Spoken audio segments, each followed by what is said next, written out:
Stop. Right now, wherever you are, whatever is pressing against your mind, stop. I am not asking you to pause because your situation is ordinary. I am asking you to stop because you are closer to a wrong turn than you realize. This moment reached you for a reason. If you walk past it without truly listening, the days ahead may carry pain you did not have to feel. So stay with me. Give me your full attention, not just the surface of it. I'm not speaking to your convenience right now.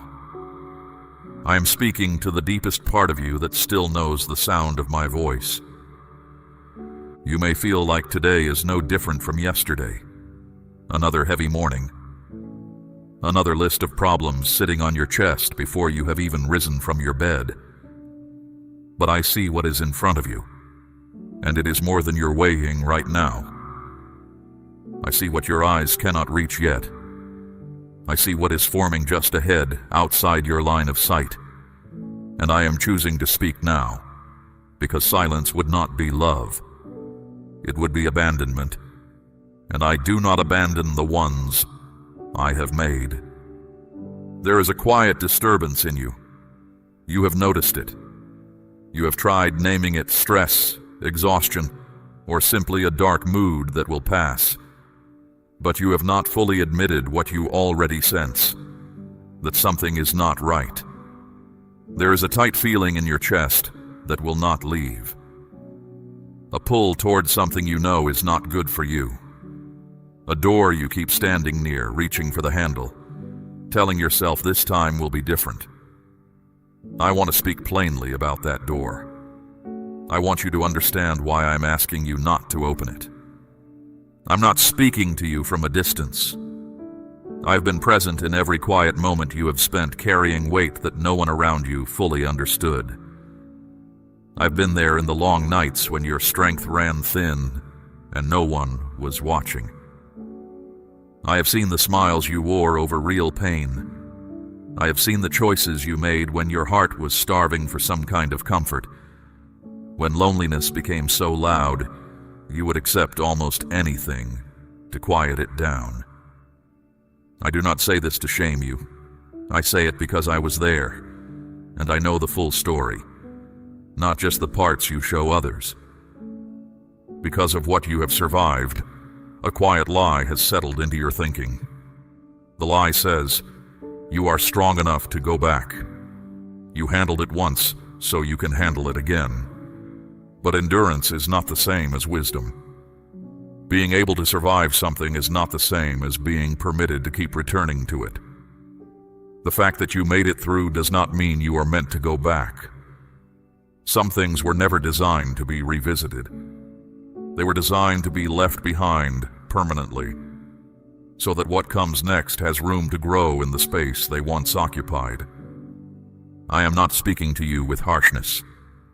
I am speaking the way a watchman speaks when he sees something approaching that the person inside cannot yet see. Not to frighten, to warn while there is still time to choose a different direction. I am reaching you now, before the cost becomes something you carry for years. This is not a threat. This is mercy arriving ahead of the consequence. You have learned, over a long time, how to push through pain without stopping. You have learned how to fold everything difficult into the back of your chest and keep moving forward, keep smiling, keep functioning. That capacity has served you, but it has also trained you to ignore signals your spirit is sending you, signals that are meant to protect you, not punish you. That unease you feel right now is not a malfunction. It is precision. It is exact. I placed it there, and I am asking you not to silence it again. Declare your Amen, if this word is finding its place in your spirit. So before you take another step in the direction you have been drifting, pause long enough to do this one thing. Be honest with me. Not polished, not composed. Honest. Tell me what is pulling at you. Tell me what you keep picking up and putting back down. Tell me what you have been circling, rationalizing, negotiating with in your own mind. I already know all of it. I am not asking because I need the information. I am asking because something shifts when you stop hiding it, even from yourself. Honesty breaks the hold that secrecy builds. And right now, the thing pulling at you has more power than it deserves, partly because you have not yet fully named it in the light. I have not brought you through everything you have survived just to watch you walk back into what once broke you. You have come further than your current doubts give you credit for. You have healed in places you once thought would stay raw forever. There is real ground under your feet now, solid ground, not the shifting surface you used to stand on. Do not trade it, not for comfort that lasts a few hours, not for relief that arrives with a hidden bill attached to it, not for the familiar weight of something that once felt like connection, but left you more alone than before. Hear me now. The warning itself is proof of the love. I do not warn people I have abandoned. I do not speak ahead of time to those I have given up on. This word reaching you today is evidence that I am still watching, still near, still holding the door to a better direction open for you. Walk through it. Not tomorrow. Now. You are standing right at the place where one small decision echoes forward into months.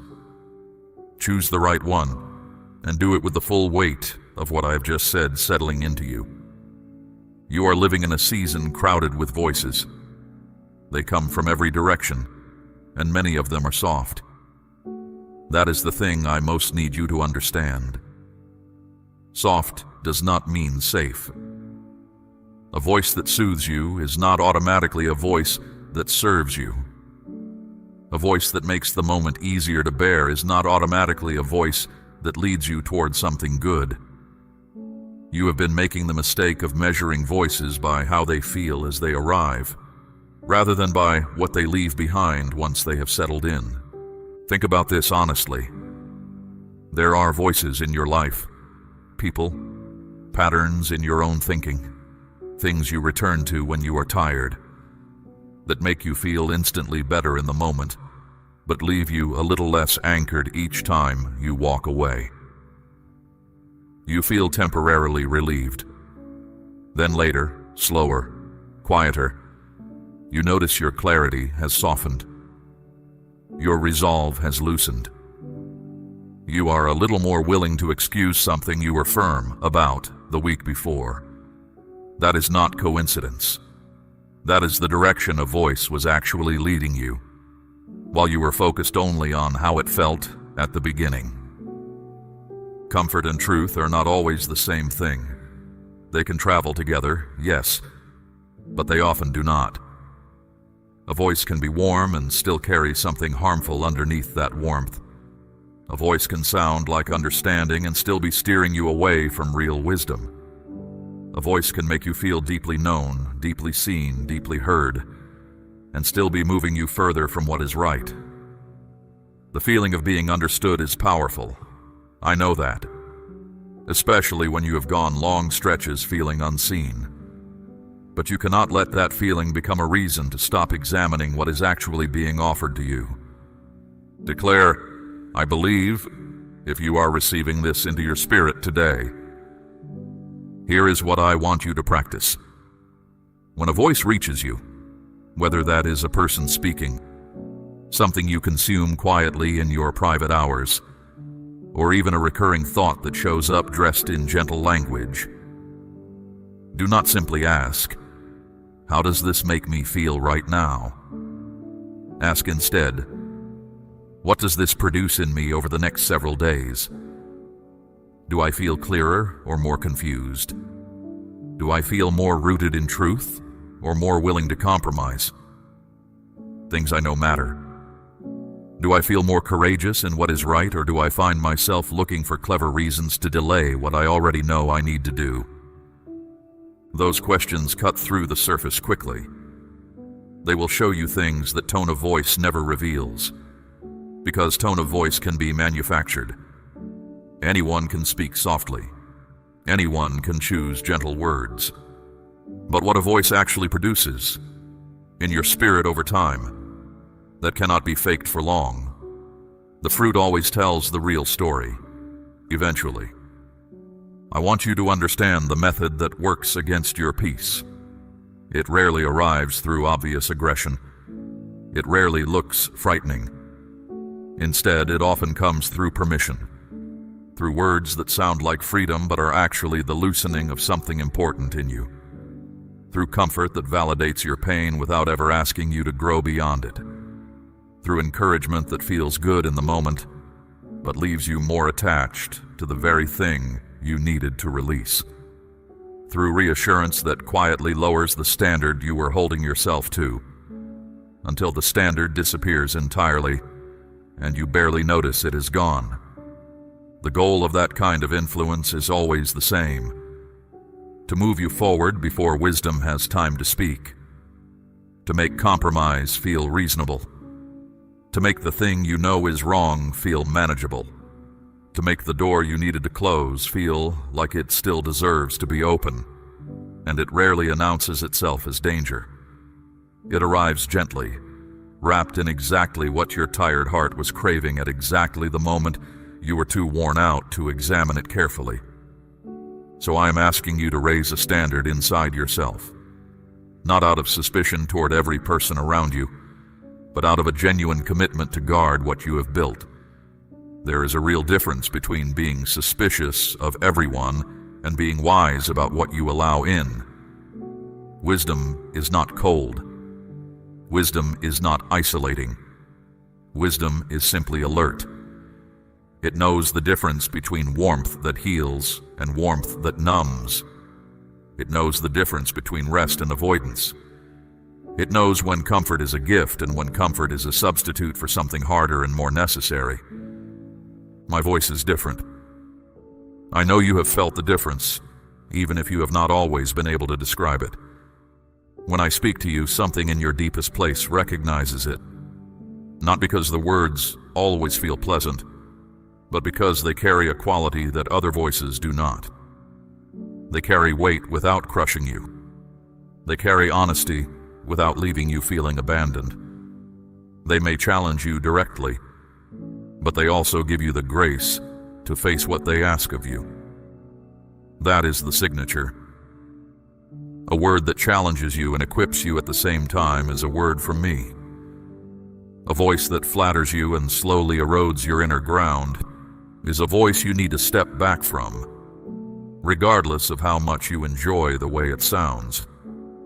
Let me into this part of your life, not as one more voice among many, competing for your attention, as the primary voice, the one you bring everything else to, the one you hold other words up against, to see what is true and what is not.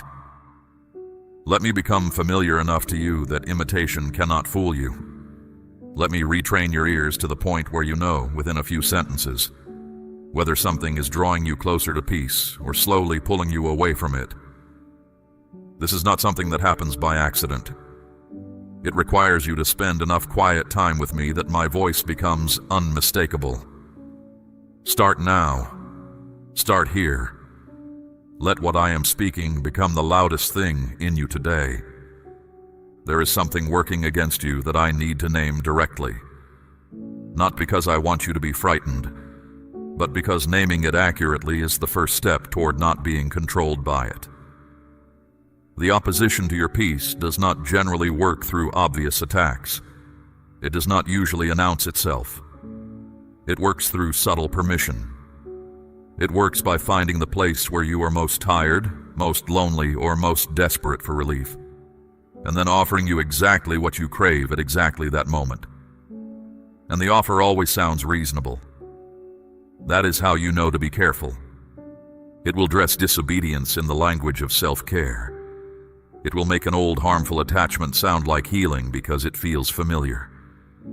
It will take your real, legitimate pain and use it as a justification for a choice that will produce even more pain later. It will speak the language of freedom while quietly tying you to something that keeps you in place.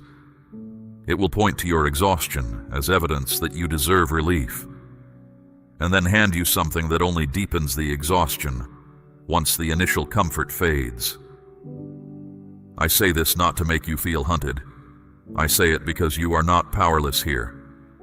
You are not at the mercy of every voice and pull that comes your way.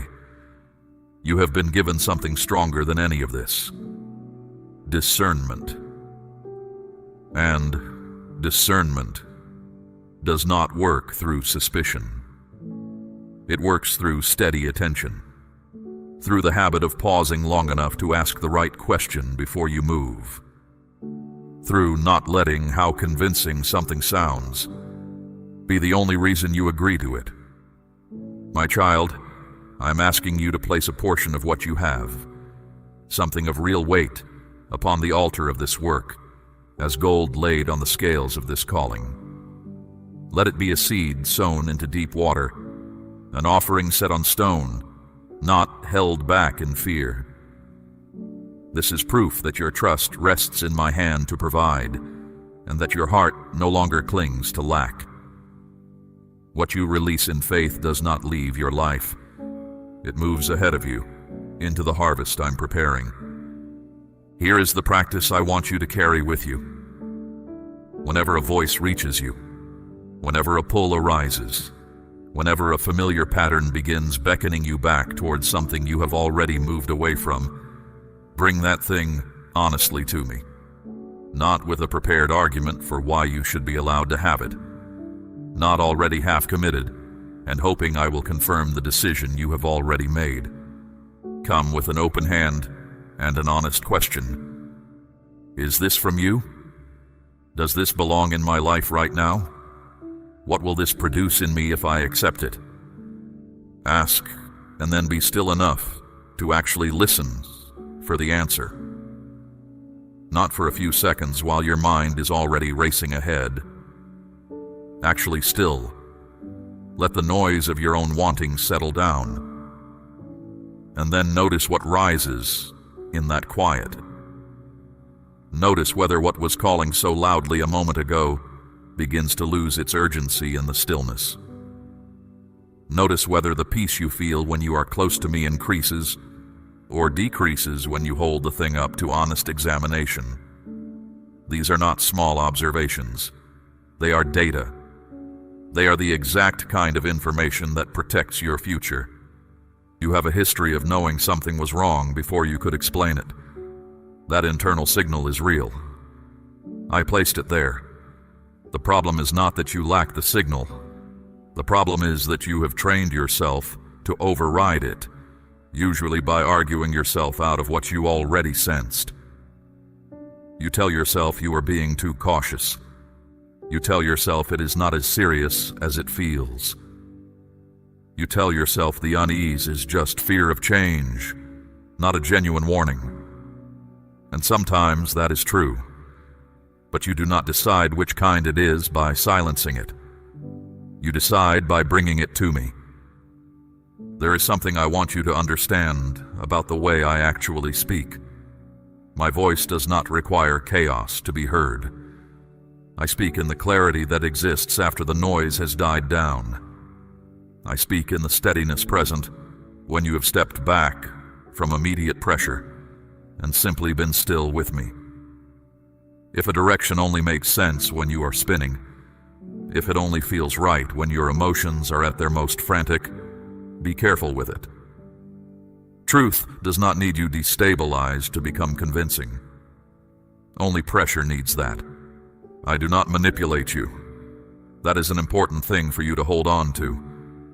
Everything I ask of you comes with the grace to do it. Every hard word I speak comes with the strength to carry it. Every door I ask you to close, I provide the resolve to actually shut it and walk away. That is the difference. When something is genuinely from me, you will find, even in the difficulty of it, that you are not left without the resources to follow through. The path may not be easy, but you will not be empty-handed on it. Grow familiar enough with that quality that you can recognize its absence.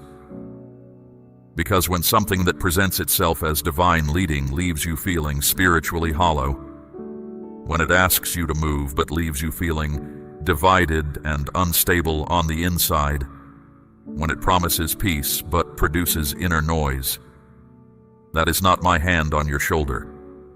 That is something else wearing a convincing disguise. Come closer. Not just when you need rescue, not only in the moments when everything has already broken apart. Come closer in the ordinary moments, in the small daily pauses, in the quiet before the day begins pressing down on you. Let me become the voice your spirit is most familiar with, so that everything else gets measured against it automatically. That is how you stay safe in a season full of noise. Not by becoming suspicious of everything, but by becoming so anchored in the real thing that substitutes cannot hold you for long.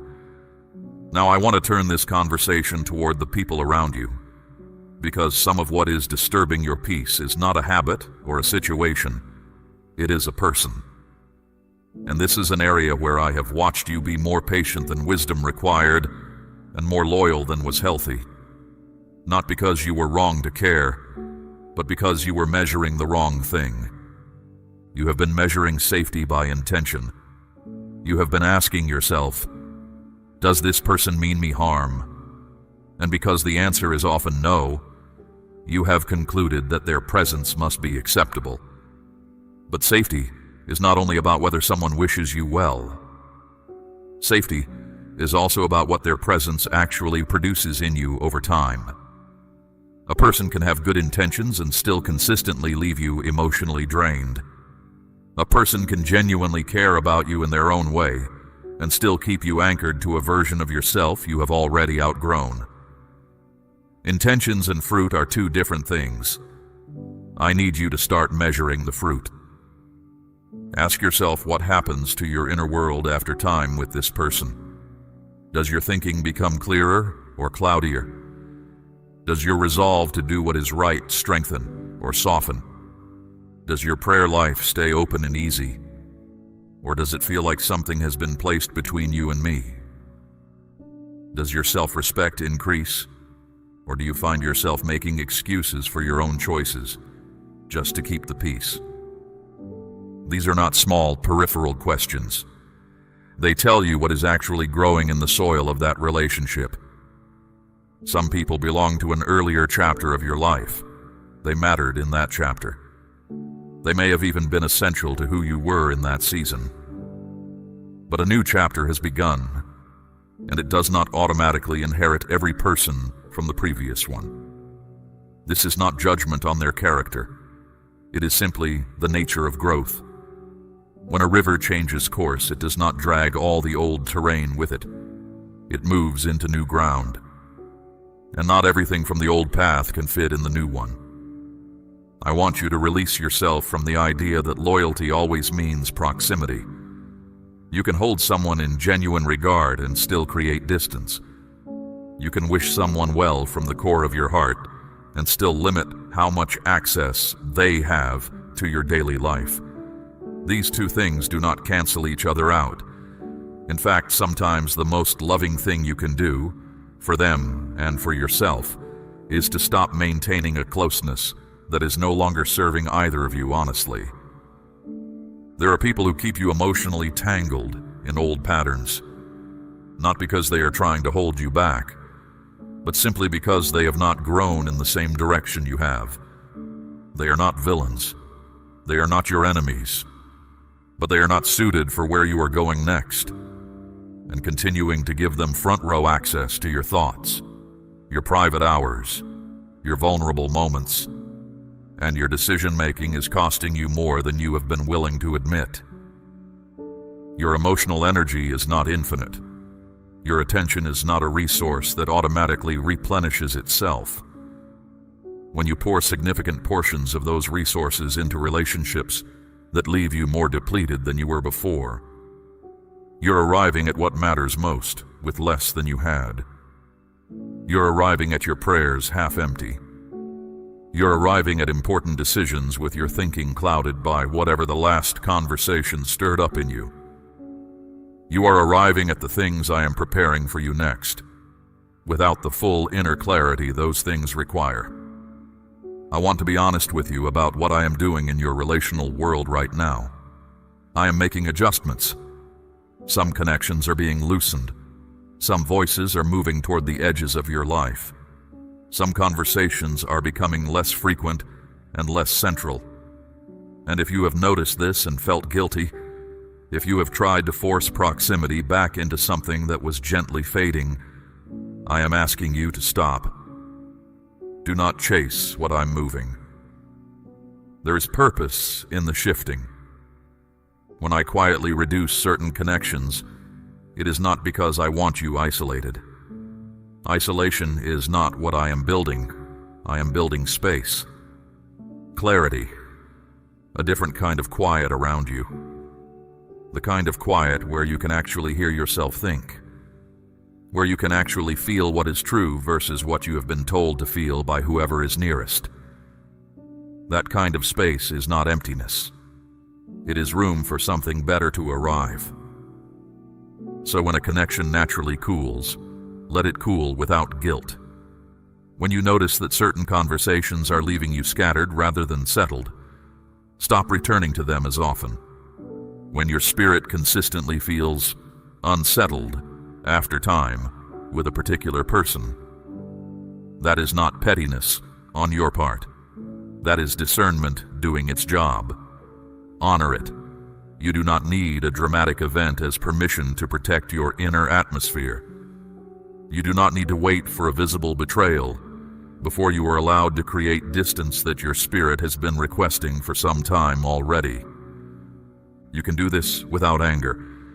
You can do this without a confrontation or an explanation. You can simply begin being less available. Begin investing your limited time and emotional energy into relationships that leave you more anchored, more at peace, more truthful with yourself and with me. Begin gravitating toward the people in your life who make you feel more like the person I am building you into, not less. Guard your inner atmosphere carefully. What you allow to fill the space around your heart shapes your thinking, your decisions, your courage, and your sense of what is possible. Some of the greatest limits on your life right now are not external circumstances. They are the accumulation of voices, conversations, and connections that have been slowly contracting your sense of what you are capable of. Let them go and come into the open. I know what runs through your mind when I ask you to release a relationship. The objections are familiar. You think of the history between you. You think of the moments when that person was genuinely there for you. You think of their struggles, their pain, their own story of difficulty, and your heart softens immediately. You have always been someone who leads with compassion. You feel other people's weight, and it becomes your own, almost instantly. I know this about you. I did not place that capacity in you by accident. But compassion and wisdom must travel together, or compassion becomes a door through which everything enters, including what was never meant to stay. When compassion exists without the wisdom to know where it ends, it becomes something that costs you everything, and benefits others in ways that do not always produce good things in their lives either. Endless availability is not the same as genuine love. Refusing ever to create distance is not the same as faithfulness. Sometimes the truest gift you can give someone is the dignity of encountering the real consequences of their choices, rather than always being absorbed into someone else's life, who quietly softens everything for them. So when you feel that pull of compassion rising up as a reason to keep a door open, I am not asking you to silence it. I am asking you to bring wisdom into the room alongside it. Ask yourself honestly, is keeping this door open actually helping this person? Is it helping them grow? Or is it simply removing a discomfort they should probably be sitting with? And equally, is this proximity serving the work I am doing in you? Or is it consistently pulling you sideways from it? State, I trust if your heart is open to where I am leading you. Those are different questions from the ones your guilt usually asks. Your guilt asks, how can I close this door when they still need me? Wisdom asks, what is truly helpful here? And what am I simply doing to manage my own discomfort about maintaining distance? There is a real difference, and the answer matters. Because sometimes what looks like loyalty is actually avoidance. Sometimes what looks like compassion is actually an unwillingness to face the discomfort of creating necessary space. I want you to become comfortable with a particular kind of hard thing, letting something end without needing it to end badly. You have believed somewhere in your thinking that in order to step back from a person or a connection, something dramatic has to justify it. A betrayal, a clear injury, a visible failure on their part that everyone around you would agree makes your decision reasonable. But that is not true, and waiting for that kind of permission is keeping you attached to things longer than you should be. You are allowed to step back from a connection because it consistently leaves you less than you were before you engaged. You are allowed to reduce contact with someone because their presence reliably clouds your thinking. You're allowed to let a conversation become less frequent because you have noticed that those conversations keep redirecting you toward old ground you have already walked away from. None of that requires an accusation or an explanation. It simply requires honesty with yourself and the willingness to act on what you know. Do this gently. Do it without contempt. Do it without broadcasting your reasoning to everyone around you, but do it. A quiet withdrawal is still a choice you are permitted to make. A gradual reduction in frequency is still a valid response to what your spirit has been consistently telling you. You do not owe every person in your life unlimited access to your time, your thoughts, your emotional labor, and your attention. Those are finite resources, and they belong first to the life I am building in you. Here is something I want to settle in you permanently.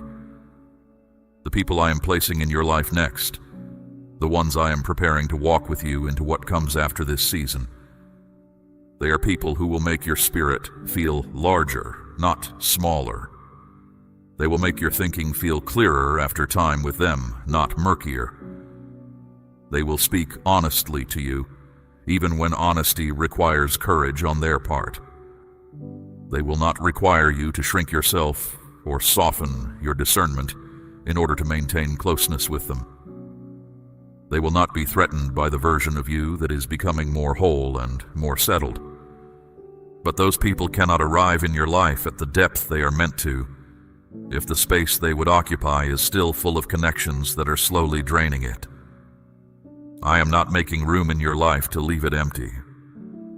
I am making room so that something better can fully inhabit it.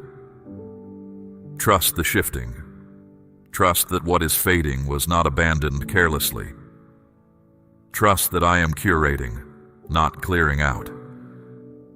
In the meantime, bring the people you are stepping back from into your prayers, not to fix them, not to manage their lives from a distance, but simply to release them to me properly. Let me be the one who tends to what they need. Let me be responsible for what happens in their story. Your stepping back does not mean they are forgotten. It means you are handing them to someone more capable of carrying them than you are. And it means you are finally picking up the version of your own life that has been waiting for you to have both hands free. I also want to speak to the guilt that has followed you whenever you have tried to protect your inner world. You have been told, in ways both spoken and unspoken, that needing space makes you selfish. That belief has been working against you for a long time. Generosity is real, and I value it in you. But it was never meant to mean a complete absence of self-protection. Even a field must lie fallow sometimes in order to yield again. Appropriate limits are not the enemy of love. They are often what keeps love from being entirely spent. Come forward. Not with everything resolved, not with perfect clarity about every relationship and every person. Just come forward with the willingness to act on what you already know and trust that I will handle what your stepping back leaves behind. There is one more thing I need to address with you before we move toward the end of what I am saying. It is something that has caused you significant harm in the past, and it is active in your life again right now. It is the feeling of urgency, the sense that something must be decided immediately, the pressure that builds inside you when a person, a situation, or your own mind begins insisting that there is no time to pause, no room to think it through, no space for a careful prayer before the answer is required. I need you to hear this clearly. That kind of urgency almost never comes from me. I move with authority, yes. I call you to action at times. I ask you to trust and step forward into things that are not yet fully clear to you. But I do not use panic as a tool. I do not depend on you being overwhelmed in order to get your cooperation. I do not create situations where the only way to obey me is to bypass your own discernment entirely. That is not my method. What you feel when I am genuinely leading you, even in the most courageous, most uncertain steps, is a deep steadiness beneath the challenge. A kind of settled clarity underneath whatever discomfort the obedience carries. Peace does not mean no difficulty, but it does mean a particular quality of stillness in your spirit that does not disappear the moment you stop running on emotion. What you feel, on the other hand, when pressure is driving you, when something other than my voice is demanding a response, is a quality of racing that does not settle when you try to slow it down. A tightness that grows louder the longer you do not give an answer. A sense that the entire opportunity will dissolve if you take even a few hours to pray and think clearly. That quality of pressure is not a holy nudge. It is a mechanism. It is designed to move you before your reasoning has time to arrive. And if you look back honestly at the decisions in your life that produced the most lasting difficulty, the ones you are still carrying the weight of, many of them were made in exactly that condition. Not from deliberate rebellion, not from choosing darkness with full knowledge, but from hurry. From the moment where the emotional pressure became so intense that agreeing felt like the only way to breathe again. From the split-second choice made when your spirit was too fatigued to hold its ground, and everything inside you simply wanted the pressure to stop. That is not your failure alone. Pressure is a real force, and it works. But now you know how it works, and knowing changes the response you are allowed to give it.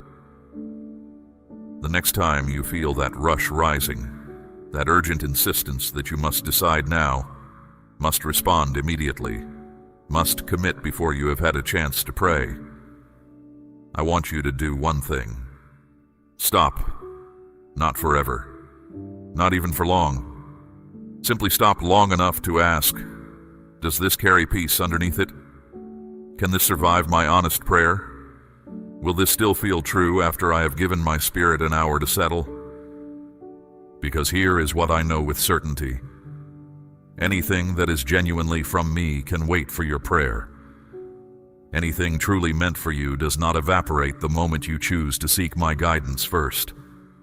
What I have ordained for your life is not so fragile that your pause will destroy it. If something disappears the moment you decide to pray before answering, let it go without grief. What can only survive the absence of your discernment was never something I placed in your path. The voice of pressure says, decide now or lose it. My voice says, bring it to me first, and what is real will still be standing when you return. I want you to train yourself to notice the difference between those two qualities. Not by their volume. Pressure can shout, and I can speak quietly. Not by their tone. Pressure can imitate gentleness, but by what they do when you press pause. Pressure increases when you pause. It escalates. It becomes more insistent. It adds new reasons why waiting is dangerous, why delay will cost you, why the window is already closing. My leading does not do that. It stays consistent. It does not require the destabilization of your peace in order to remain persuasive. This matters practically right now in whatever situation is generating urgency in your life. Whatever is pushing at you in this season, a person demanding an answer, an old door pulling at you, an old pattern reasserting itself with new intensity. Bring it to stillness before you bring it to action. Sit down with it honestly. Name it in prayer. Ask me plainly whether it belongs in your life and whether now is the time. And then be patient enough to wait for clarity before you move. There is also a practical difference worth naming. Holy conviction is consistent. When I am genuinely asking you to do something, the sense of it remains steady whether you pause or press forward. Anxious pressure, by contrast, feeds on attention. The longer you sit with it without acting, the louder it gets. Recognizing that pattern alone can protect you from decisions you would not be able to undo. Say, "I receive this," if these words are speaking directly to something you are navigating right now. You are allowed to take time. You are allowed to say, "I am not ready to answer this yet." You are allowed to slow down without losing anything that was genuinely meant to stay. The patience you offer to a decision is not weakness. It is the single most protective thing you can do in a moment when pressure is telling you to run. Slow down. Come to me. And let truth speak before urgency has a chance to sign your name to something that was never truly yours to carry. I want to close this conversation with the hardest truth I have spoken today, because I think it is the one you most need to sit with. You are standing at a point of decision. You have been here before, and in previous versions of this moment, you made the choice based on which path hurt less in the immediate hour. The path of letting something go felt sharp and immediate and real. The path of holding on felt easier, softer, more survivable. So you chose what hurt less right now, without fully accounting for what that choice was going to cost you over the following months. I want you to understand the difference between those two kinds of pain, not so that you feel guilty about the past, but so that you make a different calculation going forward. The pain that comes from obedience is immediate. You feel it the moment you make the right choice. You feel the ache of a door closing, the weight of an absence, the discomfort of a boundary held, the strange grief of saying no to something your heart still wants. That pain is real. I am not going to tell you it is not. It costs something genuine to choose rightly when everything in you is pulling in another direction. But that pain has a direction. It moves forward. It begins to diminish with time as the right choice takes root and begins producing something in your life. The space that seemed so empty after a right decision begins slowly filling with clarity, with settled thinking, with a deeper kind of peace that does not require constant maintenance or negotiation, with the capacity to hear my voice more cleanly because the interference has been removed. The obedient choice that cost you so much in the moment is the same choice that months from now you will look back on as the one that finally allowed something good to take hold. The pain that comes from continuing to go against what you know, that pain moves differently. It begins quietly. There is relief at first. The pressure of the immediate moment releases. The familiar comfort returns. And for a while, it seems like the right choice was the one that felt easier. But underneath, slowly, in places you do not examine every day, something is accumulating. A dullness that settles over your spirit a little at a time.